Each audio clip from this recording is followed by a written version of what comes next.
Lasanao I Madagasikara Oh Jesús Hoazinao ny tanindrazanay Oh Jesús Lasanao I Madagasikara Fiadanane fifoazam-panatanteraka larina fahasivy amby roapolo manambahiny manokana ray tsika dia ny Général Voangy Andriamanalina izy dia nahatsapa fa misy fifandraisany be ny hira-pirenentsika sy ny fifoazam-panahy andekeny ho tsika zany tena fifoazam-panahy tokoa zahatra amin'izany ankehitriny satria fanatanterahana ilay hira-pirenentsika dia hoe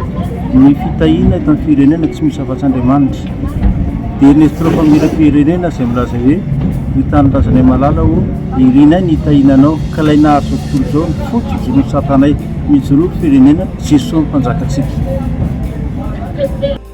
ho voatany firenentsika satria araka ny voasoratra dia ilay nahariny zao tontolo izao zany hoe ilay Andriamanitra ny Baiboly no fotsy fijoroan'ny satantsika zay ilay fifoazam-panahy ho avy ndao inotsika fiadanane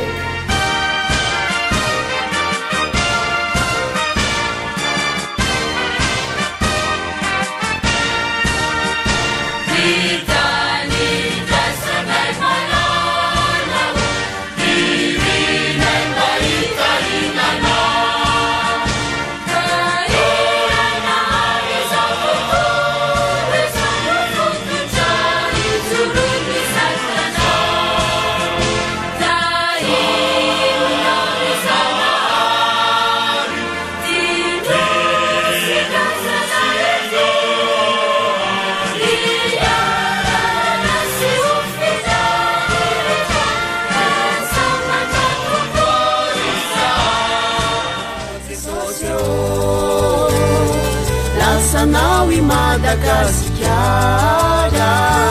Oh Jesús Hoazinao ny tanindrazanay Oh